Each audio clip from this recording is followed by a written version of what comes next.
When it comes to changing your brake pads, it can be a bit of a minefield. I mean, mind-boggling. There are so many different things out there that can change what pads you go for. Shapes, sizes, compounds, that you can get a little bit frazzled. Well, fear not. Sit back and relax, because today we're going to simplify things for you guys and girls out there to hopefully make choosing your next set of pads that little bit simpler.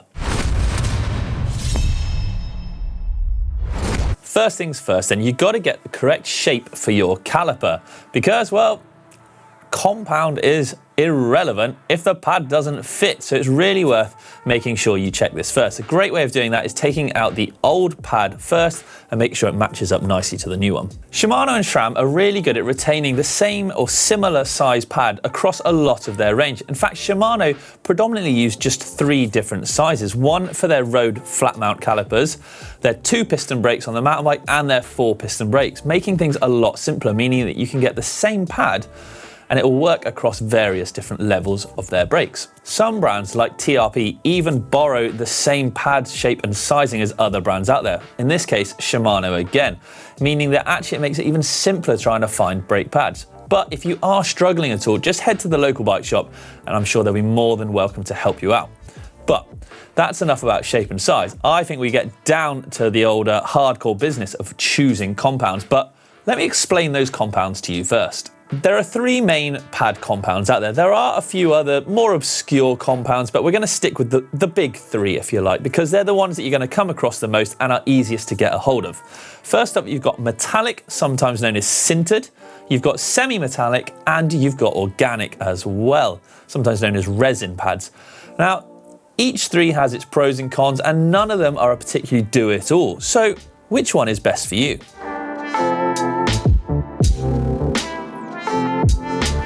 We'll start with metallic pads then. Now, these are generally known for having a great amount of power in them and being very long lasting due to their makeup.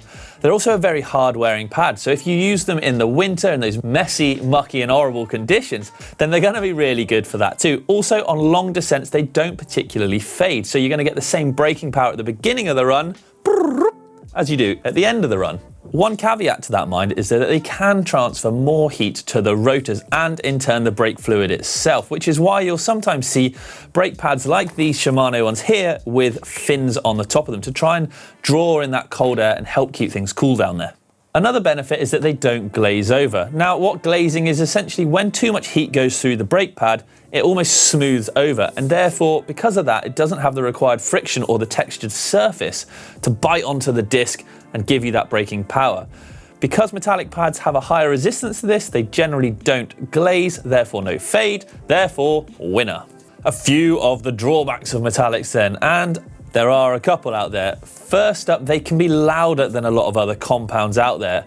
Now, for most people, probably not too fussed, but for some it can be a big old deal breaker. No one wants squealy, squeaky brakes, no matter how much power they do have. Secondly, because the pads are more hard wearing, they can be harder on your discs. Generally, this isn't going to be too much of a problem.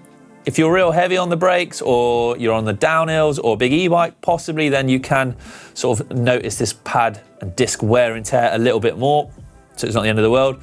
But yeah, just a few things to think about if you are thinking of going down the metallic route. But enough for metallics. Let's move on to the next one.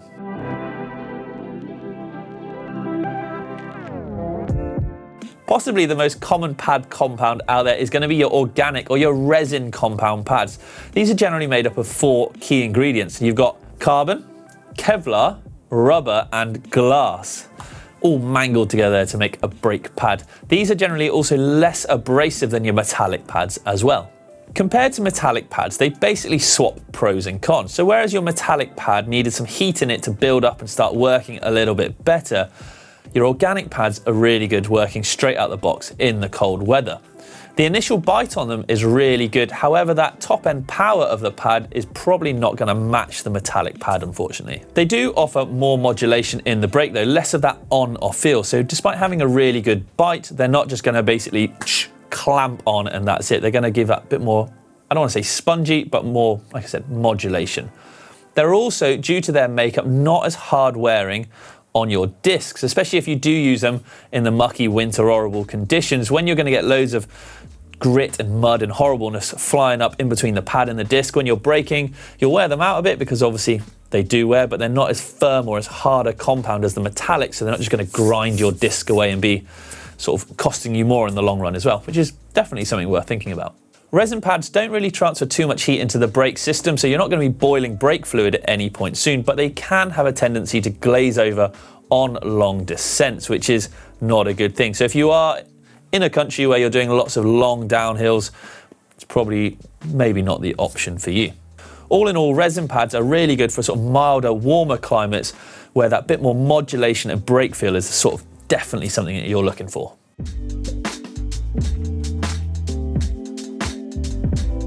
Finally, semi-metallic pads then, the middle ground between metallic and resin pads.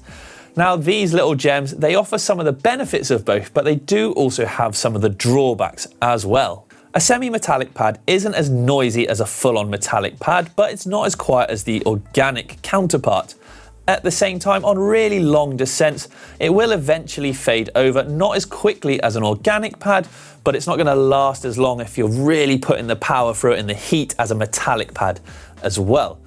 So depending upon where you ride, the conditions you ride in, and how you ride maybe, then these semi-metallics sit nicely in the middle between the other two and could really fill the gap. But wait, don't go anywhere just yet, because there's more to know about semi-metallic. Now, not all semi-metallic pads are created equal. Because there's a wide mixture of ingredients used essentially in these pads, different companies will have slightly different makeups. So it's well worth trying different companies' semi-metallic pad compound, just because they might have a little bit more of one thing than the other. So fading might be slightly different, or brake power or noise. So just have a little tinker around, and it's something worth maybe doing your research and bearing in mind.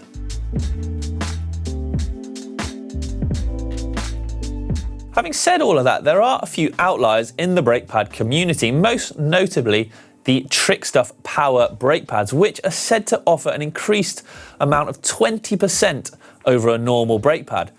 And what's more, these are a resin pad, they're not a metallic pad, so what really shouldn't offer more power does. Finally, it's also worth noting that it's not just pads that wear down, but yep, your rotors do too. They are put under an equal amount of pressure as those pads, so it's definitely something you've got to keep your eyes peeled. Now, there's a few things that can happen to rotors.